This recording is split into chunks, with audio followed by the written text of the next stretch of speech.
দেশে নতুন সরকার আসলে এমপি মন্ত্রী নেতাগর যারা আছে তাগর উন্নয়ন হয়। খালি উন্নয়ন হয় না দেশের জনগণের, আমাদের কেন উন্নয়ন হয় না? এটারও কারণ আছে, বুঝছেন? ওই যে ম্যাজিস্ট্রেটের ছেলে ম্যাজিস্ট্রেট হবে, এমপির ছেলে এমপি হবে, মন্ত্রীর ছেলে মন্ত্রী হবে, প্রফেসরের ছেলে প্রফেসর হবে। এই দেশে এই নিয়মটাই, বুঝছেন? সবার গাড়ি বাড়ি থাকবে, দেশ বিদেশে থাকবে না শুধু এই দেশের জনগণ। সারা জীবন তোরা কষ্টকর ধাস হইয়া থাক।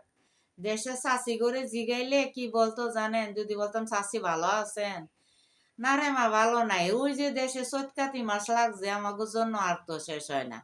আমাদের ওই শেখ হাসিনা আফা থাকতেও তুরি যে চৈতকাতি মাস লাগলো আর শেষ হয় না।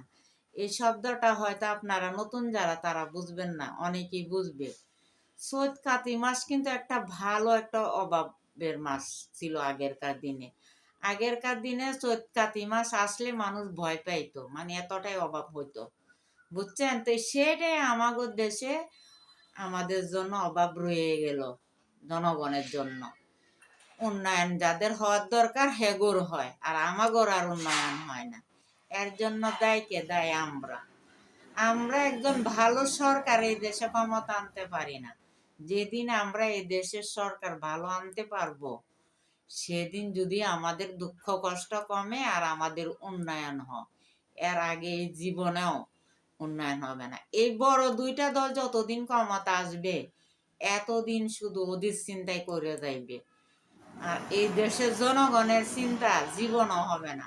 জিনিসের দাম বাড়বে কিন্তু কমবে না।